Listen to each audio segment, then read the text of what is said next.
Ya anak sekarang ngomong katanya kualitasnya ngehe. Nah yang keempat adalah terapkan sistem monitoring, evaluasi dan supervisi yang akuntabel. Ini tidak ada. Dan kami mengajukan 5 rekomendasi. Rekomendasi yang pertama, wilayah 3T. Ya, saya pernah satu platform dengan salah seorang dari kantor komunikasi presiden di Kompas TV. Saya sempat nyecer, rame itu di Kompas TV ketika pertama kali MBG berjalan. Saya tanya, kenapa sasarannya bukan daerah 3T? Alasan beliau adalah karena strukturnya belum siap. Oh baiklah, mari kita tunggu. Ditunggu sampai bulan September, tetap masih belum siap. Ini mau sampai kapan? Karena target yang sebenarnya adalah orang-orang daerah 3T yang sekolah mesti nyebrang pakai getek, yang gurunya mesti pakai eretan, yang kalau hujan lalu sekolahnya banjir. Di wilayah 3T. Dan tentu saja karena 3T nggak bisa membangun dapur SPPG mewah yang harganya miliaran, maka kita harus membina kantin sekolah. So adakan modifikasi MBG. Jadi jangan kekeh keras kepala batu harus pakai SPPG. Yang modalnya sekian miliar. Yang harus mempunyai kulkas terbuat dari stainless whatever lah. Ya tapi kan kantin bisa diberdayakan. Ya, latih, didik dan awasi para pemilik kantin. Kedua, kerjasama sekali lagi bangun dengan Dinkes. Kerjasama dengan puskesmas. Karena kesehatan lingkungan puskesmas itu adalah bagian dari wilayahnya. Sebagai layanan supervisi, monitoring dan evaluasi. Bukan dengan BPOM. Ya jelas dia kerja sama BPOM yang dibagi susu berkemasan sih. Yang ketiga, transparansi keuangan. Di mana dapur dan penyedia diketahui publik. Nggak diem-dieman. Yang keempat, buktikan bahwa terjadi edukasi makanan bergizi. Karena ini adalah janji dari BGN. Supaya masyarakat kita tuh bisa, anak-anak itu nggak buang-buang sayur.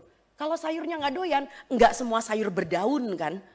Ada yang namanya wortel, ada yang namanya labu siem. Ya.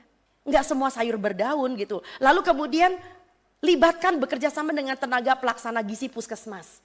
Ya, TPG kita tuh marah-marah loh. TPG kita mengatakan kita kayak dicuekin kayak pot kembang, cuma taruh di pinggir aja. Dan guru-guru lebih kesian lagi, sekarang punya istilah baru, Master of bagi-bagi makanan. Udah gitu kalau traynya hilang disuruh bayar 80.000, astagfirullah. Yang ketiga, alokasikan menu lokal sebagai 80% isi MBG di seluruh wilayah. Ya, saya pengen anak Papua bisa makan ikan kuah asam.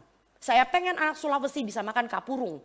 Tapi yang terjadi dari Lokna sampai dengan Papua yang dibagi adalah burger. Di mana tepung terigu tidak pernah tumbuh di bumi Indonesia. Nggak ada anak muda yang tahu bahwa gandum tidak tumbuh di bumi Indonesia. Dibagi spaghetti. Dibagi bakmi gacoan. Oh my God. Ya, dan maaf ya, itu isi burgernya itu kastanisasi juga. Kalau yang dekat dengan pusat supaya kelihatan bagus, dikasih kayak chicken katsu. Tapi coba kalau yang di daerah, yang SPPG-nya juga agak sedikit main, dikasih itu loh, benda tipis berwarna pink. Saya aja nggak pernah mengatakan ini adalah daging olahan. Saya aja nista bilang itu daging olahan. Saya nggak tahu itu produk apaan. Itu rasanya kayak karton warnanya pink. Dan buat lucu-lucuan nih, lalu anak-anak disuruh, oke, do it your own. Ya DIY, susunnya ada sayurnya, astaga kan bukan itu tujuan MBG, punten. Ya dan akhirnya apa, ini mau sampai kapan makannya burger gitu loh ya. Jadi saya setuju bahwa ada anak yang tidak suka dengan pangan lokal karena mereka tidak terbiasa. Tapi bukan berarti lalu request anak-anak lalu dijawab oleh dapur, ya wis loh nek requestnya ngono ya kuis wae ora popo. Lah kalau requestnya cilok mati kita. Boleh nggak ciloknya dimodif menjadi bakso ikan? Itu kan kalau ininya cerdas kan bisa jalan gitu loh. Ya tapi mau ngomong apa kalau SPPG-nya ditekan? Mau ngomong apa kalau SPPG-nya isinya adalah ahli gizi yang begitulah, you know. Punten, saya rasa ini saja dari kami.